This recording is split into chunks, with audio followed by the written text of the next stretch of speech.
Hello and welcome to another episode of the Autoblog Podcast. I'm Greg Migliore. Joining me today in our scenic corner studios here just off Woodward Avenue, senior editor for All Things Green, John Snyder. Hey, how's it going? It's going well. It's going well. This is a Friday afternoon podcast. We are nearing happy hour and nearing the weekend.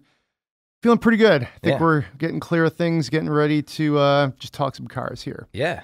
Today's show, we got a lot of stuff to talk about. The Toyota Tundra TRD Pro. Mm-hmm. We didn't really take it off-road, but we had some fun with it. And the Honda Accord, very elegant sedan. I think we both like that. So that's what we've been driving this week. In the news, we have new details on the Ford Bronco and its reborn version for 2020.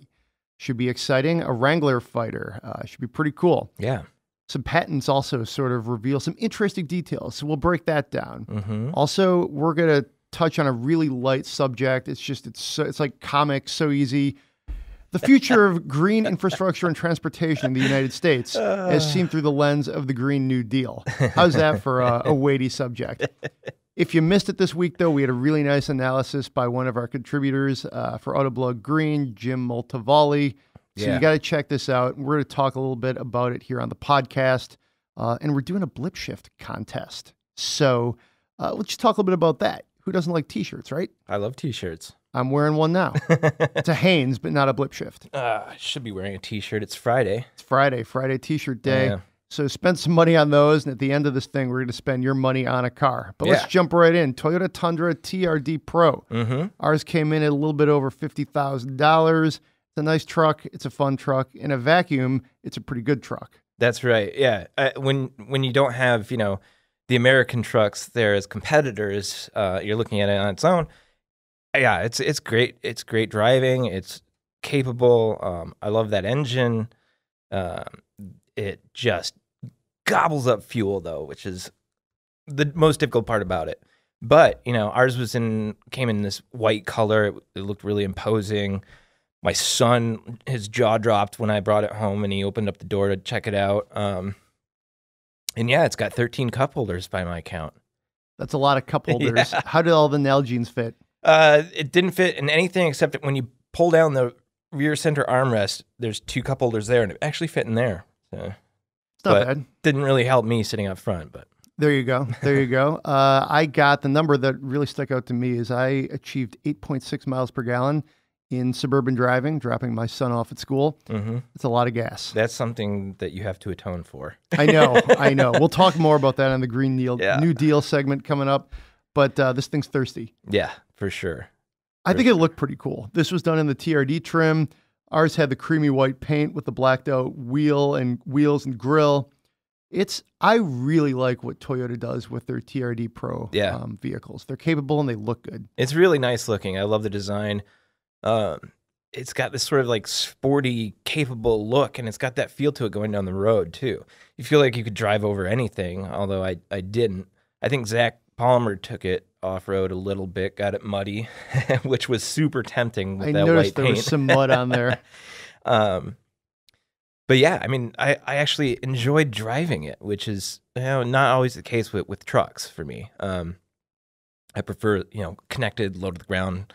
But this, this is high up. The suspension was not too bouncy or seesawy or anything like that. And, it felt super stable, super easy to steer. You just, there's a little effort when you're exiting a corner. You have to sort of drag the wheel back to center. But, like aiming it down the highway, it just goes in a perfect straight line. Yeah, super comfortable. Interior could use a little sprucing up. And I'm not a big fan of the infotainment system, but who cares? It's a fun truck, and yeah, it looks cool. Totally. I think it looks awesome. I in some ways think the Tundra is better looking than different versions of the Detroit 3. Yeah. It's simple, it's clean, it looks like a truck. It's in TRD, it's badass. It's a sick truck.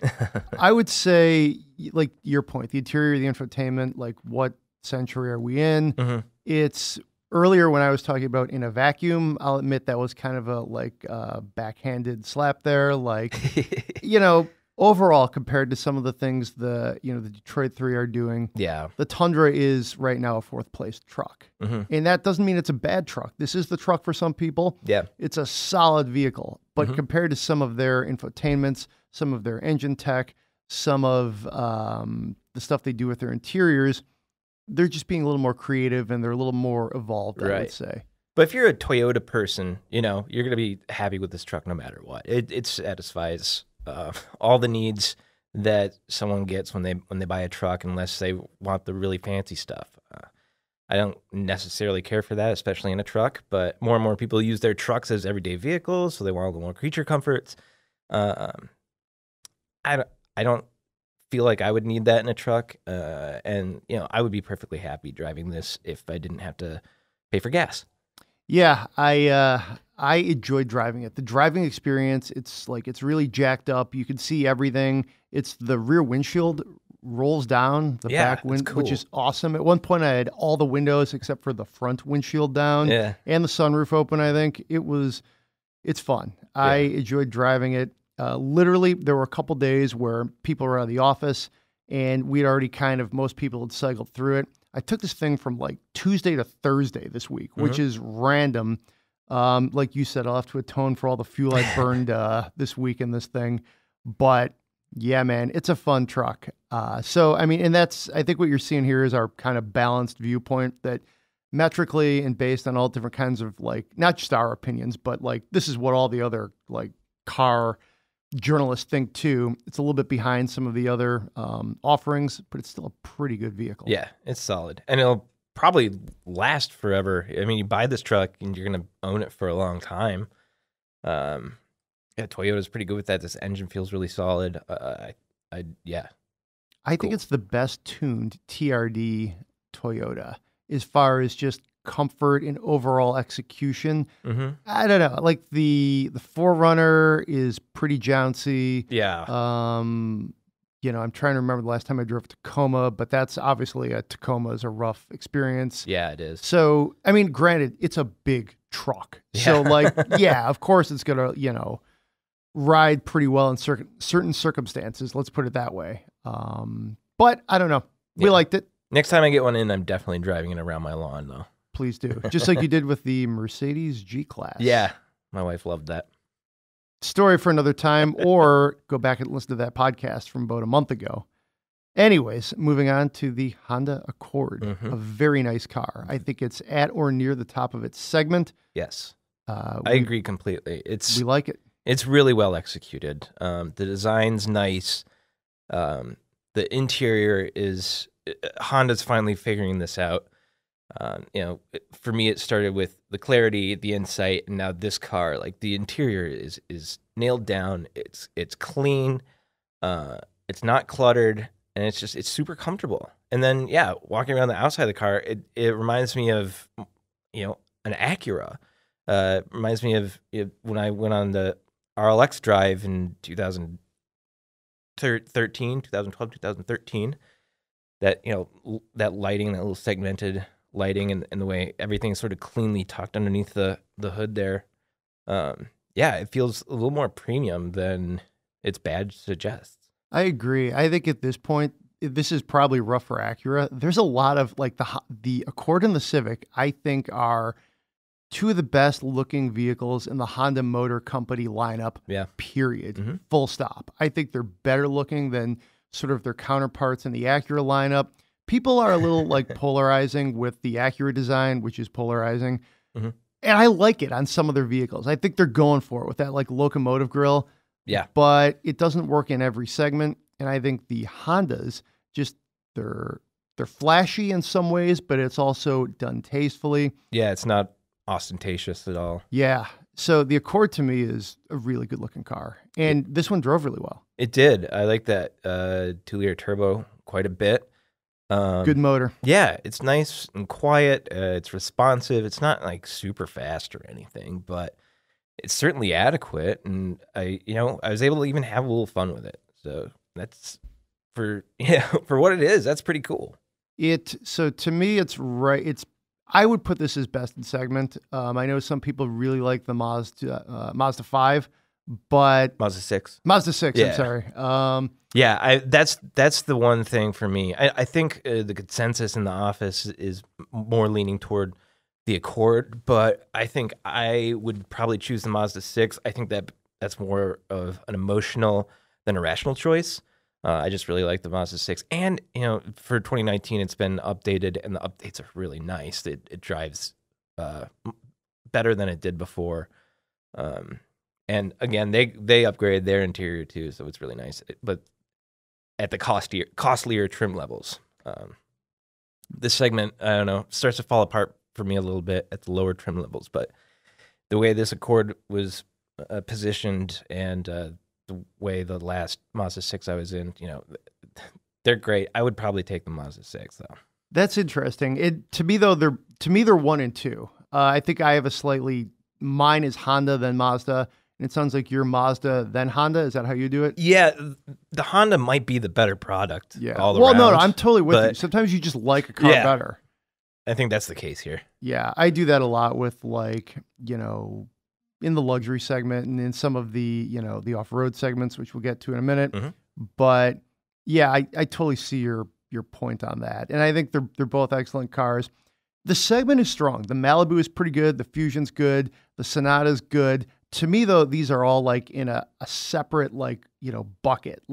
It's there's good and then there's great, if you will. Right. There's the great presidents and then there's the near great presidents and the good ones. And to me, the Honda and the Mazda are they're in the George Washington, the FDR, the Abraham Lincolns of the segment, to use a really weird comparison. And then, the Malibu is more like the Harry Truman or the Eisenhower or somebody like that, according to the most recent presidential rankings. Eisenhower was underrated. That's what a lot of people think. He's rising too. He's rising up. Yeah. Yeah. So you know what else is rising? What? The Ford Bronco. Oh. 2020. Yeah. It's coming. A couple of stories this week on our site by two of our most veteran freelancers, Sven Gustafson and Jonathan Ramsey. Mm-hmm. Sven was reporting on an automotive news story that basically suggests, some more details about the Bronco coming up. Yeah, it sounds really cool. Some dealers saw it. They sounded pretty stoked. They described it as, sort of retro looking, which is good. They said sort of a rectangular grille, round headlights, doors and a top that come off, which is excellent. And mirrors on the A-pillars so they don't come off with the doors, which is kind of cool. There was a great quote from one of the dealers where he said it looks twice as cool as he thought it would be, which sounds promising. But I mean, that's coming from someone who's selling the car too, so take it with a grain of salt. But it sounds like it'll be like the Wrangler finally gets another competitor. It sounds like it's a similar use case. Take the doors off, go off-road, short overhangs. I'm excited for it, yeah. I am super psyched. These most recent details about, that the roof and the doors come off, just even better. We've got some patents that sort of indicate that this is going to be a thing. The drawings are really cool. If you check them out, go to our site. But I think it's great that the Wrangler will have a competitor. I think this is kind of like the sporting segment of, the sport utility vehicle side where granted, not all that many people still take these things off-road compared to in the context of the fact that these are off-road vehicles. Right. They're the most capable vehicles in the world for these tasks. And probably half the people just cruise around, Birmingham, Michigan with them or something. But a higher percentage of people are going to take these off-road than in any other SUV. That's a great point. And, the Wrangler's super capable at it, and sounds like the Bronco's going to be. And, I'm looking forward to that quite a bit.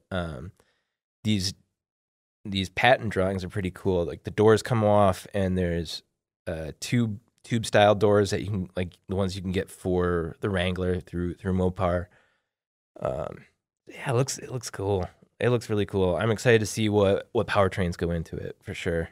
Yeah, I think we were discussing off microphone that inside joke that basically we're hoping that this segment gets some electrification into it. Yeah, I think it'd be a good positioning for it. I mean, Jeep's doing it. They're doing plug-in hybrids. They're electrifying a good portion of their lineup. About the time this starts rolling out, maybe 2020 is right around the corner. So maybe 2021, I don't know. By the time this starts rolling around, Ford's working on, we've seen an electric truck, we've seen plug-in hybrid versions of their cars. I think if they can, put one of these in there soon after launch, sort of raises the profile of that powertrain, and when you put that in other cars, it'll be like, oh yeah, it works in the Bronco. It's a cool thing. It's not like a nerdy like green hippie thing. I think that could be a good way to present their electrification strategy by making it actually desirable. I am really excited about the electric Wrangler. Yeah. I would be equally excited about an electric Bronco. Yeah, an electric Gladiator. Yeah. Yeah, any plug-in thing that I can take off-road and maybe you're not gonna see huge fuel economy gains, and you're not gonna get a huge electric driving range out of these things. It's very unlikely. But I mean, you will have a little bit more refinement. You'll have the ability to sort of trek down the trails quietly, maybe see some wildlife. And the biggest benefit is, it's not a direct benefit that you see in your pocketbook, but you're releasing a lot less CO2 that way, which is where we need to go, And I think most buyers of vehicles in this segment are people who enjoy the outdoors. You enjoy being connected with the wilderness. You like camping. I think that's a really natural evolution for this type of consumer. Yeah, like hunters, fishers, campers, conservationists, people who sort of live off the land and are one with it. Not in a sort of granola type of way, but in a rugged pioneer sort of way. So Teddy Roosevelt would drive a plug-in Bronco. Is that what you're saying? Yeah, maybe I could see it. Okay. All right. Chomping a cigar. There you go. Right. Cool. So speaking of green things, we should probably talk about the Green New Deal. Yeah. Light topic, right? Sure. So yeah, Jim Motivali wrote up a really good explainer of it, which is no mean feat. It's a really weird, sort of complicated yet vague proposed legislation. In terms of transportation, involves quote, zero emission vehicle infrastructure and manufacturing, quote, clean, affordable, and accessible public transit, high speed rail, and overhauling our entire energy supply, and they want to get it done really quickly. 100% clean energy by 2030. One thing the legislation misses is how are we going to pay for this, and it also misses, I think, a little bit of reality, like how can we get this done that quickly. I mean, I get it, like the New Deal was a sweeping change sort of thing, and that's what this is envisioning, but I don't think it's really realistic. And I don't know, it's a conversation starter, but that conversation sort of got stepped on right away by the Republicans, and we'll see if this resurfaces. I know Trump doesn't want this issue to completely go away because he says he wants to run against it, which goes towards showing how divisive this bill sort of is. It's, to get really just practical here and maybe put politics aside, it's there's not many specifics involved here. Right. So I think for the Green New Deal to take place, there would need to be lots of follow-up legislation, many different ways to execute it. You're talking about whether it was the public sector, creation of new agencies, new experts, getting different kinds of scientists involved. But honestly, I don't think that was the point of what the sort of the people who were initially behind the bill, which was Ed Markey and Alexandra Ocasio-Cortez from New York. I think what they were trying to do is just move the conversation forward with this sweeping, like you said, conversation starter. I think a lot of bills are introduced and a lot of them basically go nowhere. Right. I'm not sure what they were thinking, if they thought, hey, we're going to get this passed, or if they're like, let's do this, put it out there, and then we get some of it passed, or it maybe spawns some subsequent bills. I love the idealism behind it to just, put my cards on the table. I think the details are where, like, this specific piece of legislation has found some difficulty. It's tough to see, I think, green infrastructure and transportation being politicized. Yeah. Because, from my personal standpoint, it's more of a way of, like, a good way to live. Yeah. However you want to drive, whatever you want to do, that's your business. I totally into freedom and all that good stuff. But I do see a lot of upside for having environmentally friendly cars. So I like it when, like, our elected officials want to get behind that. But like earlier, you said everything's politics. This is now becoming like a plank in different platforms. Oh, for sure. Both sides are using it, and the Republicans are using it expertly. I think, yeah, it's a weapon for them. And partly because it was so, like, idealized and vague and unrealistic. I like the thought behind it. We definitely need to address climate change. It's gonna suck living through it. I have it. We both have children. I'm scared for what they're gonna be dealing with when they have children.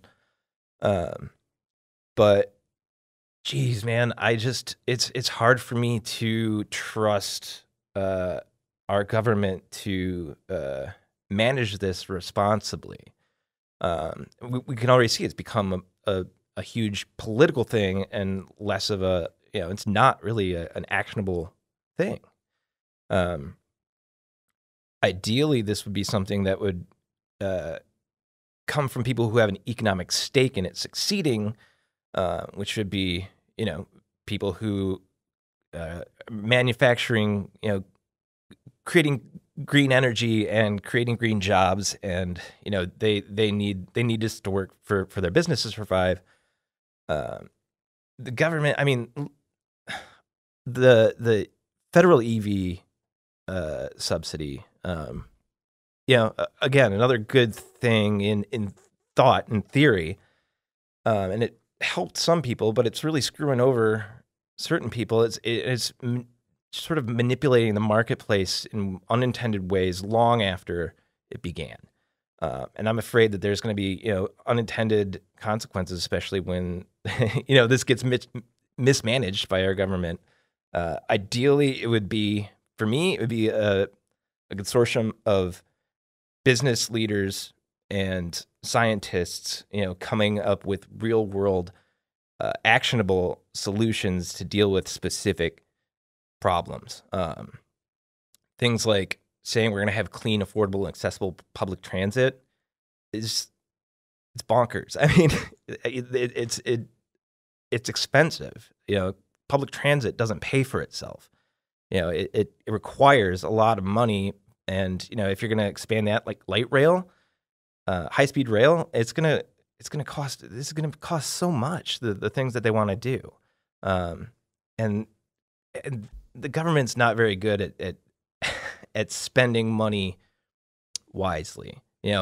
Think of like the $50 hamburgers, contractors, Halliburton and stuff. It's a nightmare.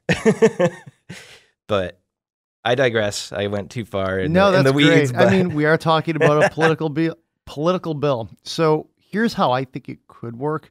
I think the government could make infrastructure. Sort of like the government built the interstate highway system back in the 50s under Eisenhower. Hey. Yeah, he knew what he was talking about at times.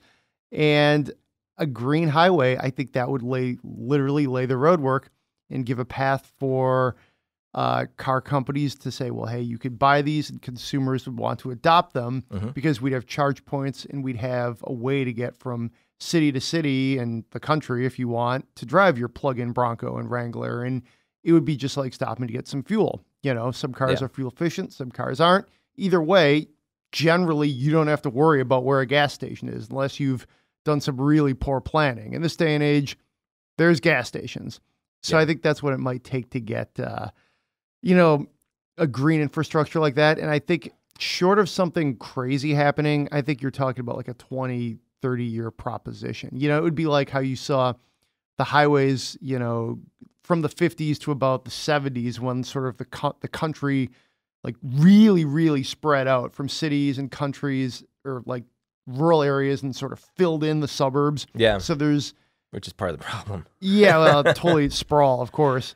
But to me, that would be one way that government could help. And then you leave companies like all the companies that frankly do have the tech right now. That's where they sort of fill in the blanks. It tells us like, hey, we got any kind of electric car you want. GM's like, we got the Bolt. Ford's like, blah, blah, blah. FCA with Pacifica Hybrid. All these things are things. And then that's, I think, where you have a good meeting of how this could work. Yeah. Maybe there's some sort of public-private partnership to sort of speed this along. I mean, it would really take somebody, and that's what I do like about the Green New Deal is that it's idealistic. Yeah. There's a vision, and I think it will take a vision to get us to that spot. Yes, that's a very good point. To be fair, like the business leaders aren't going to have this conversation without, you know, this legislation being put forward. You know, you're right. It's a conversation starter. Maybe not the best, but a necessary one. So. The trick too, though, is like you mentioned it earlier. We both have children. It's scary times for like what their kids are going to have to deal with. Yeah. But at the same time, I'm not sure that climate change is really high on the priority list of like just everybody. I think Right. you know everybody's got a lot of stuff they're dealing with. Right. There's a lot of things going on in the world. I think people are like, well, it was 1 degree warmer or colder this winter. I didn't notice it. Yeah. Who cares? Yeah. And I think some people don't even believe in climate change. That's Right. a whole different discussion. So I think what's happening is the impetus of the original New Deal was global recession, depression. Right now, there's no in-your-face impetus for change to happen, like a world war on the, we're not on the precipice of one that we know of. Yeah. You know, we're not in the midst of like your neighbors can't feed their family across, you know, wide swaths of the country. So like, that's what allowed like drastic programs like the New Deal to take root. Right now, we don't have that pending crisis that everyone's super aware of. Yeah, we're sort of the proverbial frog in the pot of water that's heating up on the stove ever so slowly. That's a good way to put it. But yeah. I know that it's affecting other people more than us, and it will. You know, I think climate change could be just enough of a nuisance that we do just the barely smallest amount that we can to like end up surviving. I don't know. Cool. Anyway, it's good that we're having this conversation. So for more information, check out the story on our website. It went up this week. It's Friday, last Friday of March. So just check it out. It's a really nice piece by Jim, who does a lot of mobility and green stories for us. Be sure to check out all of the coverage like this on Autoblog Green too. I guess we'll move on to a slightly deeper subject, T-shirts. T-shirts. We are partnering with Blipshift. Yes, we are. Blipshift, if you don't know, is a website. They sell car-related T-shirts. They're always very clever and really, really cool designs. A lot of, design contests, user submission sort of stuff. And so we are teaming up with them to have our own T-shirt design contest. And we want to see what you can come up with. The topic is self-driving, not as in autonomous driving, as in driving the car myself. Driving man versus machine. So come up with your clever ideas, submit them, and there's some prizes. You could win a cool Traxxas RC car bundle, which is pretty badass. Awesome. The prizes are good. T-shirts are cool. Yeah. Check it out. Submit your ideas. We're not trying to sell you anything.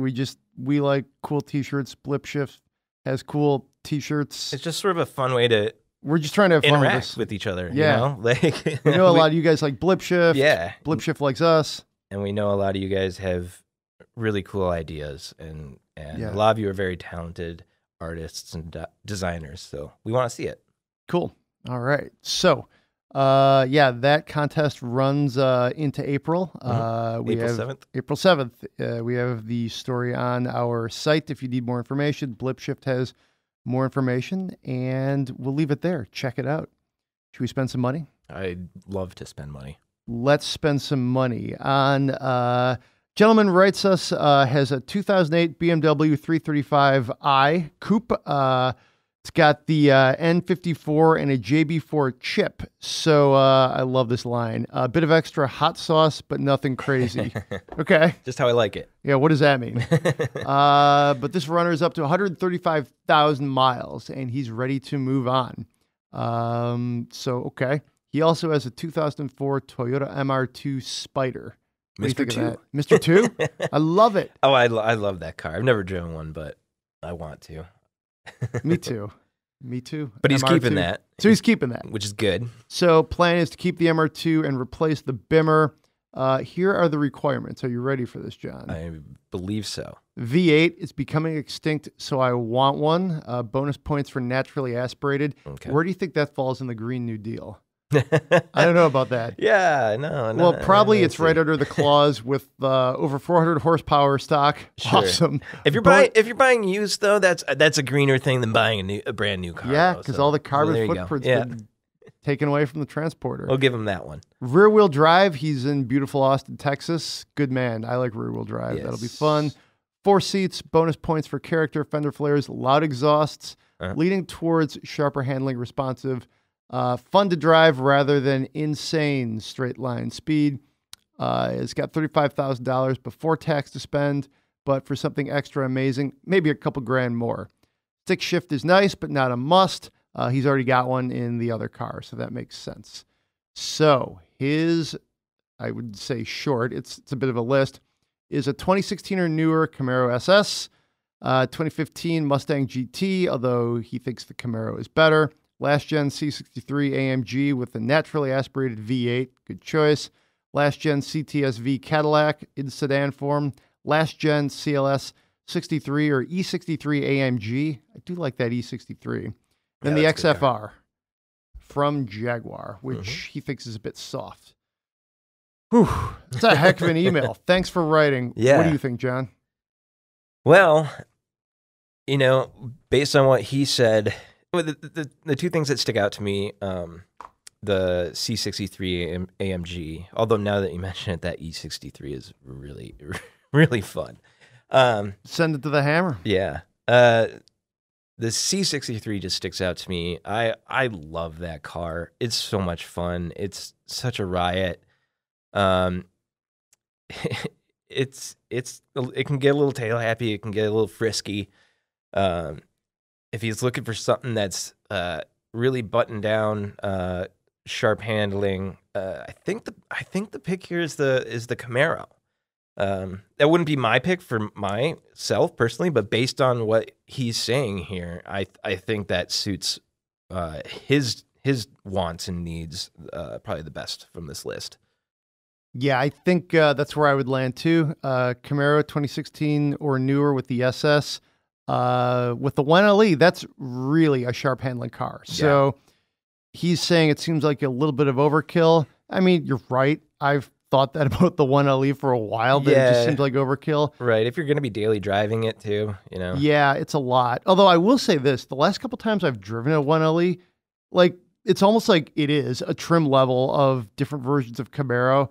It hasn't really stood out to me as like, oh, this is going to rip your head off. Right. Yeah. Like it did the first time when it came out. So maybe I don't know. It just feels like it would be awesome on a track. Right. On the proving grounds at Milford or something where GM tests their cars. So that would be my recommendation. You get all that chassis, great chassis design and engineering. This is the ATS chassis, the Cadillac. Yeah. So it's really dialed in. It really is great at carving corners. Steering's good. I noticed this right away the first time I drove this new generation of Camaro, just how good the chassis is. Yeah. Part of it is compared to how floppy the old generation of Camaro was. Yeah. But, I mean, we've done comparisons. The Camaro has beaten the Mustang, and one we did a few years ago, but and the Mustang's very good now too, of course. But I still would say the Camaro is a little bit more precise, a little more dialed in, and I think that's what you're looking for here. So that would be my verdict. Although a couple other thoughts. I do love that naturally aspirated V8 in the C63. Yeah. CTS-V is a great car. That'll rip your head off. And I mean, really, they're all great. XFR Jaguar, could not go wrong there. You don't see that many of those on the road. So that would be a special car too, I think. Notably absent from the list is any sort of Dodge. The Challenger is, it's really cool. But yeah, it's gotten a little bit more dialed in these recent years. But if you're buying used, it's. We always used to say it handles like a meat ship, which is, you get what that means without it meaning anything really. But the newer ones are great, but that's going to be more than the 35K. Yeah, Camaro. Cool, Camaro. That's all the time we have. Thanks for listening this week. If you're so inclined, please give us a 5-star rating on Apple Podcasts. Give us good reviews. That helps get our work out in front of other people. Kind of promotes us a little bit. Hope you like the show. Hope you're safe out there. Send us your Spend My Monies. We love spending your money. John, it's nearly happy hour. This has been a fun show. And I'm feeling happy. All right.